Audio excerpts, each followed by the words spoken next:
Good morning. My name is Stephen. I'm a communicator in the education department here at the Kennedy Space Center Visitor Complex, and it is my privilege this morning to introduce to you Astronaut Charlie Walker. Charlie was born in Bedford, Indiana. He has degrees in both aeronautical and astronautical engineering from Purdue University. He assisted in the development of the Space Shuttle's aft propulsion systems, and he also assisted in the development of a pharmaceutical manufacturing experiment that later flew on the shuttle. He trained 4 different crews to operate that experiment, and then he operated himself 3 times on the Space Shuttle, and later he assisted in the design and development of that International Space Station that you just saw up here. Ladies and gentlemen, it is my privilege to introduce to you Astronaut Charlie Walker.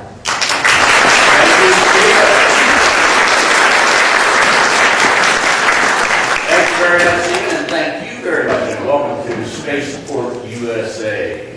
Here we are in nice Florida today, out there, which means you're going to want to get in the air conditioning as often as possible today. And be sure to listen to those messages out there because sometimes there is lightning kind of close, and you'll want to listen to when they tell you to kind of head for cover and stay out of exposed places. But this will be a wonderful day. This is a unique place, so I'm going to lend a little more insight for you to kind of some of the things you saw there in that video. Specifically, I'm going to talk to you a little bit about my history here for a few years as a part of the Space Shuttle program, and then we're going to gaze into the crystal ball of the future just a little bit. As cloudy as that is, but I'm very optimistic about that future, so stand by for that. Then we get to the best part of the program, Q&A. Your questions, my answers. So if you promise to think up the best questions you can, okay, I promise to make up the best answers I can. Okay? All right, I was there, as Stephen said in the introduction, not as a NASA career astronaut, but as a commercial astronaut, the first paying working customer in space. My corporation paid to have me there to do research in better ways to create pharmaceuticals and medical materials for all of us here on Earth. How will space help us do that, you might ask? Well, I will answer by saying, here on Earth, all of the processes that we use to purify medical and pharmaceutical materials, and they have to be pure for ingestion by the human. All the processes we use are disturbed by gravity. That means that there are still impurities in the best of the pharmaceuticals and the medical research material that we use. Without gravity, which causes those disturbances here on Earth, without gravity, they should become 100% pure when we process them and purify them. That's what this equipment that's here with me in this photograph, and that's what our intention was, and the end of that story is, it works. We have technology, we have techniques proven here and in space shuttle flights that we can produce better, pure pharmaceuticals, actually and even produce them much more rapidly than is possible here in the gravity field of the Earth. But we can't get to space. We can't get to space in a fashion that's regular, that's reliable, and that's inexpensive enough to allow this business plan to work, to allow us to improve our health care. Yet, but that future is coming as well. I'm sure there will be future transportation systems that have all those good characteristics, and this technology will be a part of that, as well as many other things which we're discovering even as we speak aboard the space station, and we'll talk about all of that in just a second. But now, back to the big picture. My involvement. I was, as I said, a research commercial astronaut, a payload specialist in the lineup of Space Shuttle crew member positions. And I flew with 5 different NASA astronauts on each one of my 3 flights. But in addition, all of us were fortunate enough to fly with, for his one and only flight, Senator Jake Garn from the great state of Utah. And on my 3rd flight, we all had the great pleasure to fly with Mexico's first astronaut, mi amigo, Dr. Rodolfo Neri Vega. Training, absolutely important. This is rocket science. This is risky business. And so you want to be as trained up as is possible when you go sit on that rocket and they light the fuse. So there is at least a year's worth of basic training, and then there's even more intense training focused on the specifics of your mission before you actually get to sit in the rocket on the launch pad. That training involves a few things like I have images representing here. For instance, maybe a third of an astronaut's time in training is spent with emergency systems training, emergency equipment familiarization. You spend a lot of time in training, of course, working with the procedures, the equipment, the things you're going to do up there to get the procedures, the effective results in mind, and you're all queued up and practiced and ready to go. We spend a lot of time also training with what might go wrong with what we're going to work with up there. You want to be ready to repair, fix, work around the things you're doing if they don't work out the way you expect. There's no geek squad, there's no repair shop next door up there. You've got to do that yourself. So training to fix problems and knowing how you might fix problems before you go is a very efficient way to go about this business. And then I had a chance, while I'm not a pilot, and NASA didn't make me a pilot, I had the chance and the opportunity, in fact NASA wanted all of its payload specialists, mission specialists to fly with pilots, with astronaut pilots in the second seat of a T-38 jet trainer aircraft. NASA has a few of those for their astronauts training use. In fact, there's one of them, if you haven't seen those before, there's one here on the property. Go out and take a look at it. I had a chance to fly some hours in the back seat of T-38s. Great training experience. Jet flight, high-speed jet flight, especially the aerobatics and the G maneuvers, high G maneuvers, are the closest thing to rocket flight that we can train with that we can get to here on Earth. But maybe the third closest thing is like the shuttle launch experience. So be sure to do that today right here on this project. This was my first ride to space. Discovery, the good ship Discovery. This was the way Discovery looked on the launch pad, stacked with its launch components in preparation for its first flight, which happened to be my first flight as well, or the first crew of Discovery. Now, the vehicle, the orbiter Discovery, is a space truck and a space taxi. And inside that cargo compartment for that first flight were 3 paying customers, 3 communication satellites, but there was also a NASA technical experiment. And we were all going to go to space attached to a big orange tank. That enormous tank held a super cold liquid hydrogen and liquid oxygen, which fueled the engines at the base end of the orbiter. Those fired from starting a few seconds before liftoff to make sure they're working well all the way through the end of our ascent, our launch to orbit.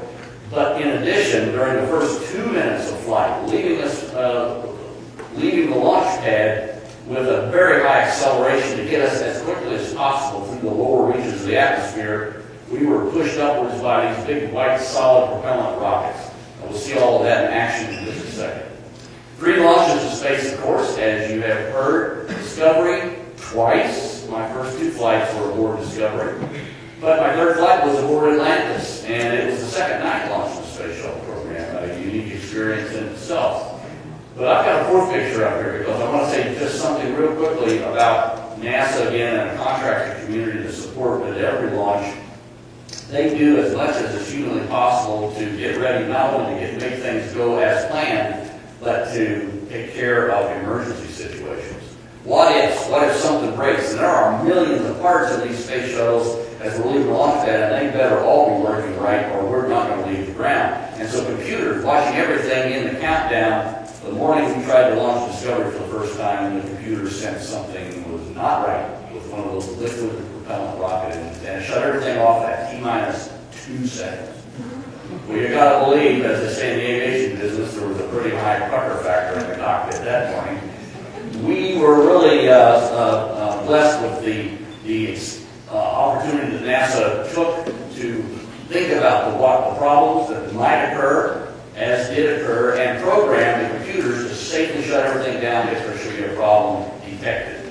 And that's what happened that morning. Even though you can see there was a good deal of steam and smoke and some fire as the rocket engines had ignited for a couple of seconds, we got out of there safely. They did replace the rocket engines, and we went back into training to come back to the launch pad 3 months later for the first successful launch of Discovery.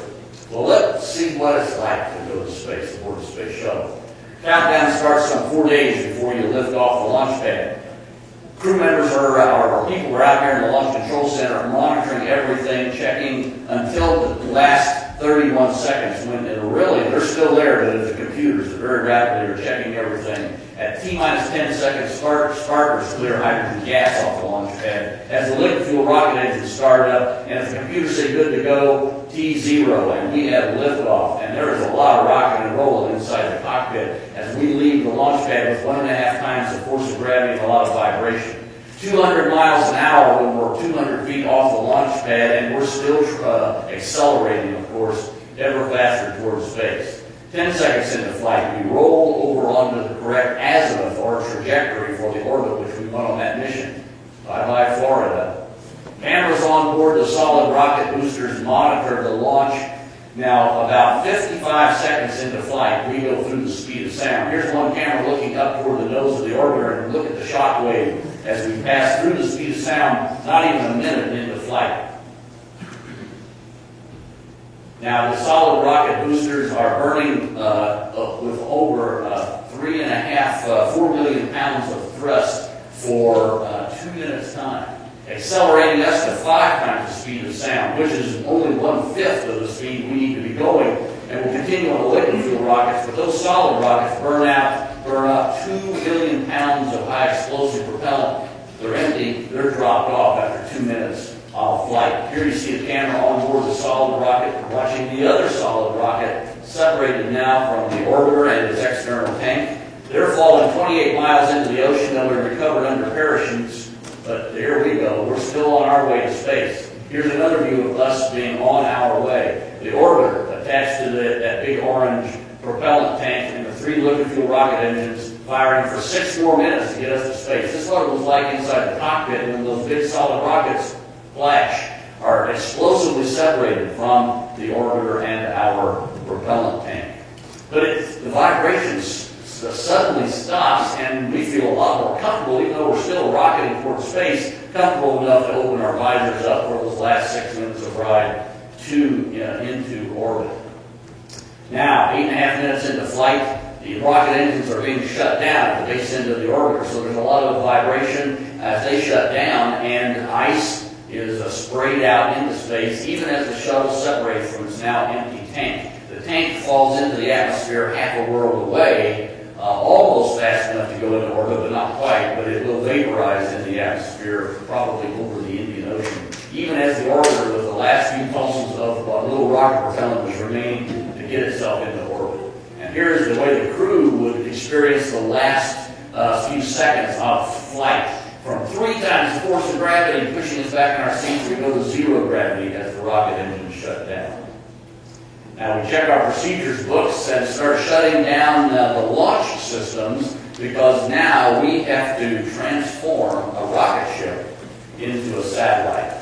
And so the Space Shuttle, it is transformed via ground command, but mostly by crew operations, into a operating space base for a short period of time. In those early flights, we had our own operations going on out of the Space Shuttle. There was no space station to go to yet. The space station as a destination came along in the last few years of the shuttle program. So in those early flights, many flights were like my first flight. We took those paying customers' satellites to space to leave them there. That's where they wanted to go to work. So here, each satellite was launched by the NASA crew members in our crew.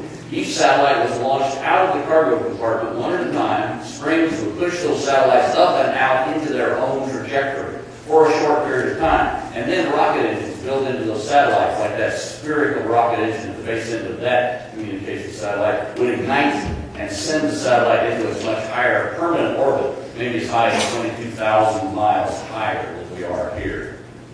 Now that experiment that I told you about in the cargo compartment, the solar energy array experiment it was called, SAE. The idea here was to develop a very large system on a flexible mylar plastic material that could be stored and compressed into a storage container for launch. A system which, when unfurled in space, would collect sunlight and bring that sunlight directly into electricity.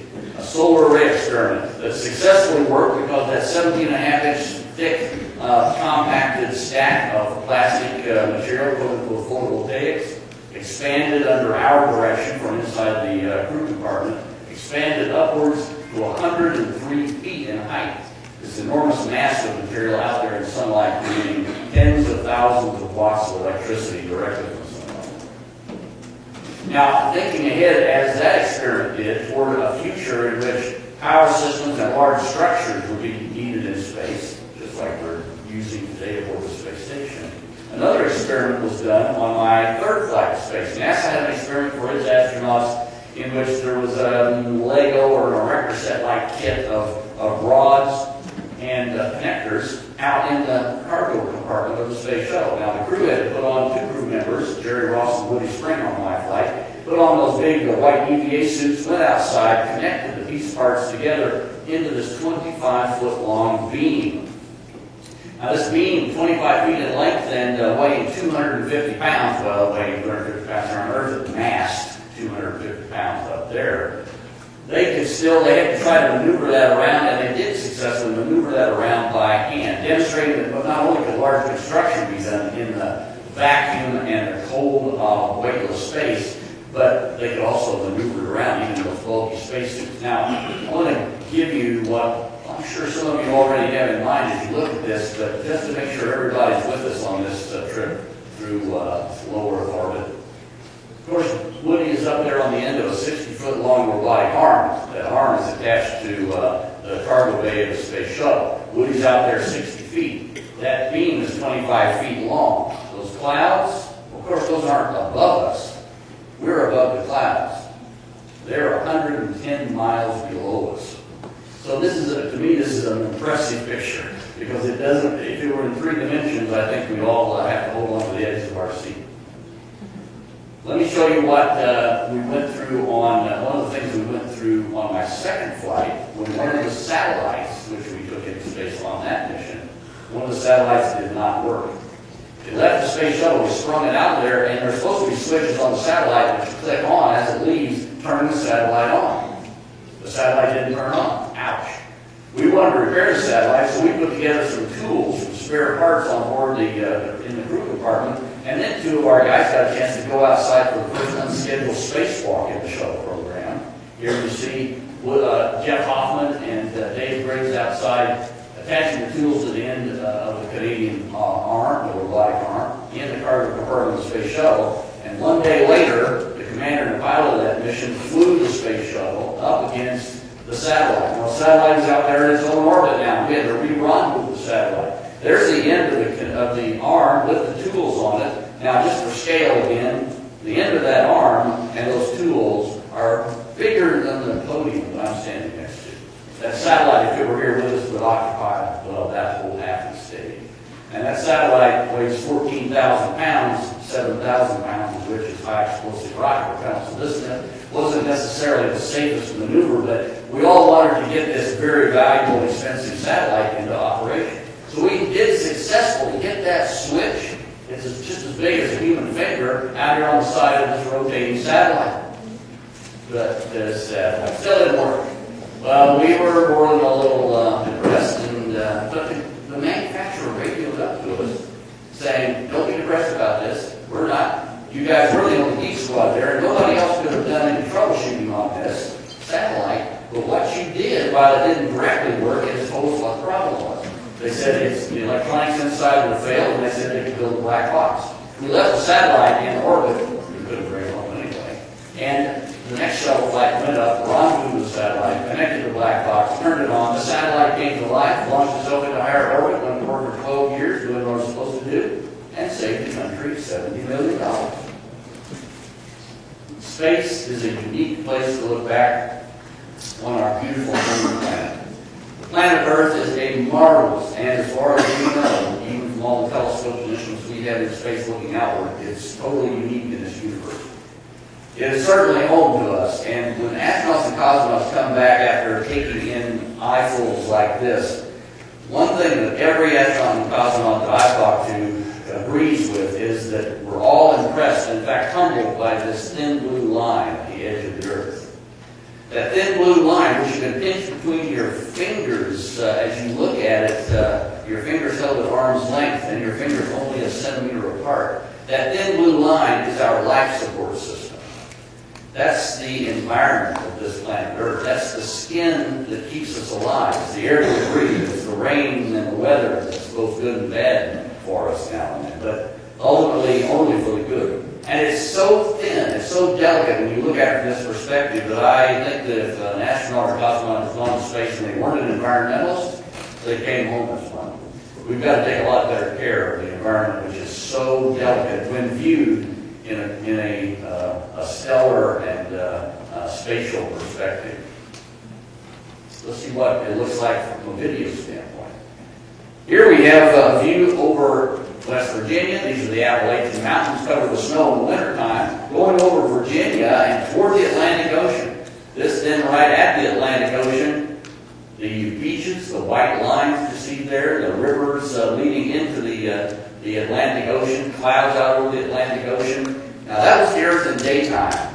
Here is the Earth at night. Here's one view, as you would see it now, sped up about 10 times what the astronauts see. But this is what we see at nighttime.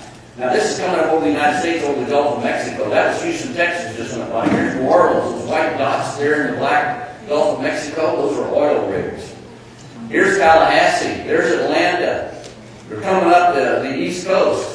Yeah, the Appalachians, the Smokies are a little bit dark there, not too much in the way of city lights. The black areas here are the Great Lakes. There's Washington, D.C., there's Baltimore, there's Philadelphia, New York City and Long Island, Boston. We're coming up over Canada. Where are all the people in Canada? Well, they're probably right there in Montreal. But what's that over the horizon? Well, first of all, the stars in the sky, the Milky Way. The orange is the upper levels of the atmosphere illuminated by ultraviolet light from the sun, which is still over the horizon. But that green, the aurora borealis here. Now we flick quickly the views. Now this is over the southern hemisphere, specifically over the Indian Ocean and Australia. Now look at this. The Space Shuttle and today the space station orbit through the very upper reaches of these ephemeral auroras. The aurora australis here. Clouds dimly visible below, lit up by the aurora and probably by some moonlight. Stars in the sky, and the sun is about to come up over the horizon. Glorious views of our home planet from space. This is what it's like to come home from space, aboard a space shuttle. Out the overhead windows, we started deorbiting. We're coming into the atmosphere at 25 times the speed of sound, and the air cannot get out of the way fast enough. That was a superheated stream of gas, 300 miles long, following us in as we force our way back into the atmosphere. It's 3,000 degrees Fahrenheit outside for about 10 minutes, and that's creating that glow out the windows. It's like being inside of a neon tube when you're sitting in there in the cockpit. And we're nice and comfortable inside, though, even though we're in our emergency suits. Now, this is what we saw from the ground as a space shuttle would return here to the Cape, turning and banking in order to get rid of some of that energy that had kept us in orbit. We're turning here, banking. One of the final turns is over the beaches in Florida here at the Cape, Cape Canaveral and Cocoa Beach. Lining up for approach to the runway. Here's the way the pilots and the commanders see the display out the window and reflected critical characteristics of the flight: airspeed, altitude, orientation, and there's the runway highlighted. We want to get to that runway. They're flying the shuttle now, but they're flying it as a glider. There's no engine power. That runway is where we want to end up, but we're certainly going to end up down there somewhere. So the best of their piloting skills are putting to get this 100-ton glider to that runway. One of the most important jobs a pilot has is to get the wheels down, 500 feet off the ground. The wheels are down.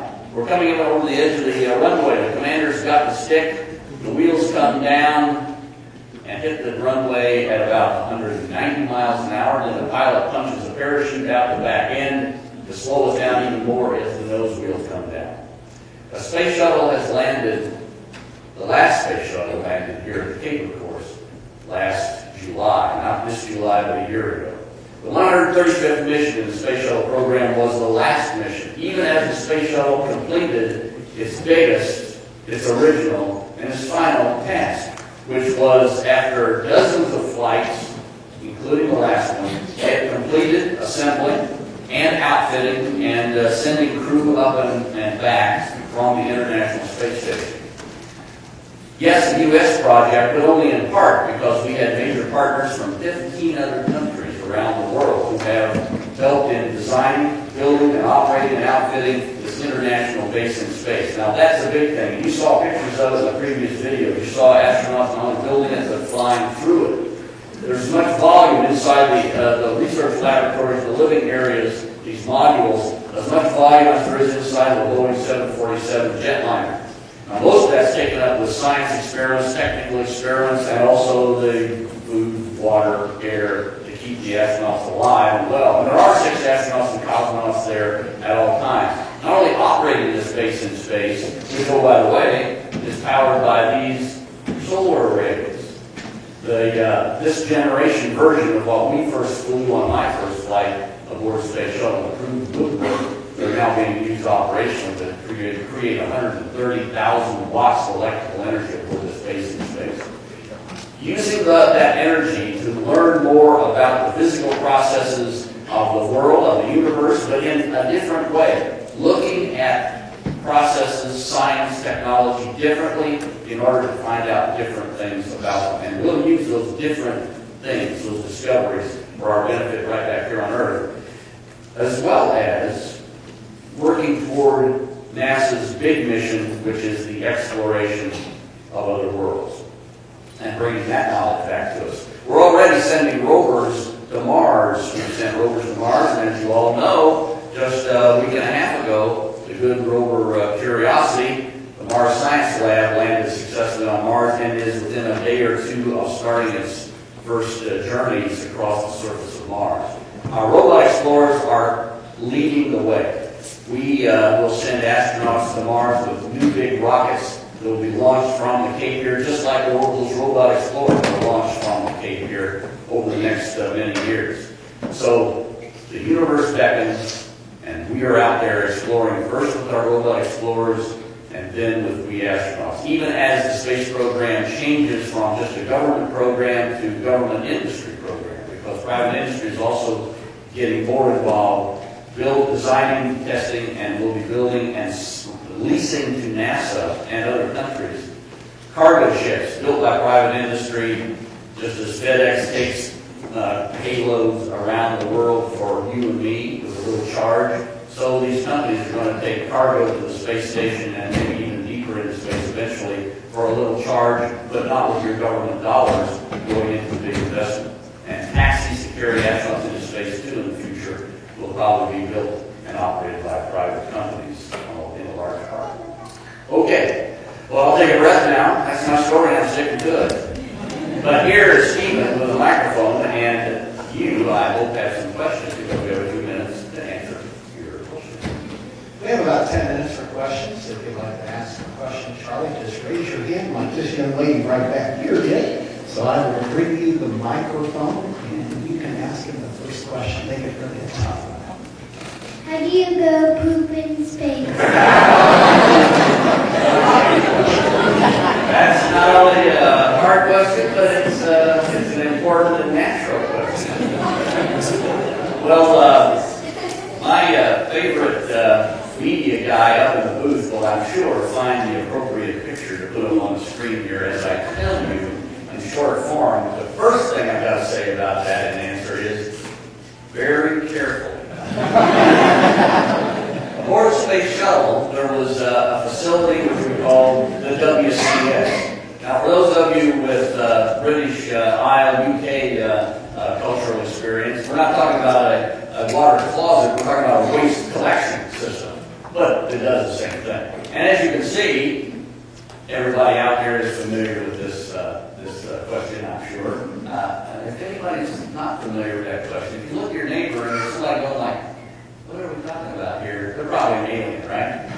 Because we're all familiar with what goes on in a facility that's got a seat like that. Now, that's where you sit, except remember, this is in weightlessness. You don't sit. You can't sit. That's why. So that's why there are these thigh bars here, which when you get down close to sitting, you put those thigh bars over your thighs and hold you down. You put your feet in these stirrups to hold your feet in place. And there are even some more straps here that you can strap over your legs to make sure that you stay where you should. So There's where you take care of the solid waste, and, oh, by the way, she didn't ask about that part, the liquid waste is taken care of from, through that vacuum, that tube right there. Now, because here on Earth, that's everybody, again, everybody's the aliens out there, everybody's familiar that gravity is important to the process here on Earth. I see everybody nodding their head yes. Except there's no gravity here, which leads to the biggest question of all. So how do you take care of that? Airflow. So you make sure that there's airflow down past you. Yes, allow suction to pull things away from you. Just like gravity pulls things away from you here on Earth. Now, how do we get that? Well, there's a 3-step procedure. And you got to get these steps in the right order, okay? So you're in here, you're ready to take care of business now. So the first step is seated, like I just told you. The second step is that you get this switch down here. There's a rotary switch that you turn to turn on the fans. No, it's not for that reason, although it helps for that reason. These are fans to give you that airflow down past you, okay? That's the second step. The third step, make sure the third step, is to push this lever down. That opens up the valve that's closed off that hole to this point. So you're sitting there, and now that valve is open. Okay, everybody kind of take care of business, okay? Everybody feel better now? You got to get out of there now. So 3 steps to get out, and you better get these steps in the right order, okay? The first thing you want to do is to close that valve. Then you turn off the fan. Then you leave. Now, you better get this in the right order, otherwise something might fall you out of there, okay? So that's how you take care of it. Any other questions for Charlie? We can top that one. Here. Were you nervous the first time you went on in the rocket? I wouldn't necessarily characterize it, call it nervousness. It's more like being afraid. It was more like being a little scared. Nervous certainly, but maybe the high end of nervous, okay? You can't sit on, there can't be a thinking person that goes out there and sits on top of a rocket with 4 million pounds of high explosive underneath of you, knowing that except for those crew members that have all signed up for the same job or are sitting there strapped in the seats with you, everybody else is at least 3.5 miles away. Why are they so far away? Because they don't want to be around 4 million pounds of high explosive just in case something doesn't go right.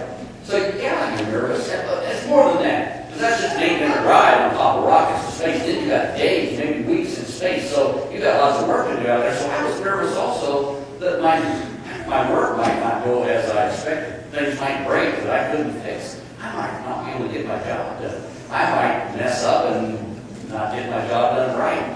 So I was nervous about the whole big deal. This was a big deal, as well as dangerous. So yeah, I was nervous and more than nervous for several different reasons. The gentleman has the next question. How much oxygen is there to keep an astronaut comfortable in the shuttle? Well, there is in the Space Shuttle. We have the atmosphere as essentially like you're breathing now.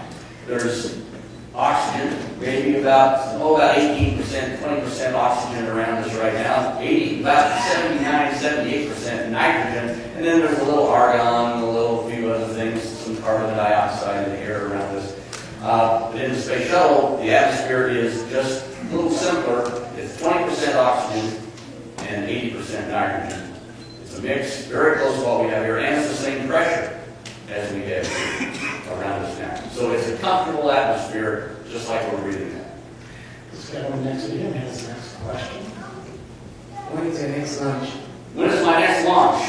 My next launch? Well, let's see. I think I've got to rely upon one of those private industry companies, one of those commercial companies, because I'm through flying with NASA. My medical research, well, because until we get that next transportation system, and I don't know when that's coming along, that'll take that medical purification equipment into space much more frequently than we could have ever aboard a shuttle and much less expensively. Until that happens, I can never go back with that. So I think my next job, maybe as a tour guide, when very rich billionaires and millionaires want to go into space and see all those great sights. I think that's my next job, but I'm not sure when that's going to happen. Yeah, time for 2 more questions, starting with this gentleman. What are qualifications for becoming an astronaut? Oh, qualifications to become an astronaut. Well, first of all, let me say very clearly that while I will be the first to tell you that an astronaut's job is not only hard work, but it is maybe the best job around in terms of the rewards that you get from it. Because going places where a few other people have a chance to go, it's a glorious job, but there aren't very many positions out there for astronauts. It's probably more likely, statistically, in terms of numbers, that you could become a world soccer champion or a basketball star than to become an astronaut. There are just more positions on soccer teams, football teams around the world, basketball teams, than there are astronaut jobs. So that's just the reality. But if you really, really, really want to work toward the possibility, you've got to stay in school, learn as much as you can, focus on science and engineering, and maybe medicine too. Mathematics, you need to learn multiple languages. There aren't individual astronauts going into space speaking any one language, Russian, English anymore. There are crews, teams of astronauts who go to space now, and will in the future. And they'll be international. So we'll need to know different languages just to be able to communicate with each other. And you need to have discipline. So team sports is a good thing just because you need to work as a team. And you got to know how to do that before you get in that rocket to go wherever you're going. So those are maybe the most important things, but even more important than that, whatever you want to do in life, set a goal. Think about what you like to do with your life in the future to help your family, yourself, your community. Set those goals big, dream big, go after those, and however you can, and I think education is good for anything you want to do, go after those goals and never, never, ever give up. Okay? And this young lady has the privilege of the last question. Do you feel like upside down when you are upside down? Well, that's a great question because as a matter of fact, the sensation of being upside down here on Earth is largely due, not entirely, but largely due to the fact that when you turn upside down, blood rushes to your head. Just like right now, blood is rushing to your feet, but your feet are so dumb they don't rush like that. Because your head's very smart, so get what you know when you're upside down, because your head starts getting full. But hey, that's because of gravity. So in space, there's no gravity, so when you turn upside down, you don't feel that way. Now the other thing is, when you turn upside down, your eyes, of course, tell you that everything looks different. So your eyes are telling your brain you're upside down too. In space, of course, your eyes are still working like they do down here, and your eyes say, whoops, everything looks different. But your brain says, I know, but I don't feel bad. There's no blood rushing to my head, so get over it. So your brain got to tell the rest of you, hey, yeah, you're upside down, but it doesn't feel bad. Deal with it. It's just normal now. So in a few hours' time, once an astronaut gets into space, within a very few hours, your brain starts reprogramming itself and says, hey, it's fun every which way. Sideways, upside down. So it doesn't really matter once you get into space. You get used to it within a few hours of time, and then it's just fun. It's wonderful. It's awesome. It's freedom. Being Superwoman, Superman, flying through the cabin of the spaceship, the space shuttle, the space station. The freedom of not being stuck to the floor is a marvelous thing.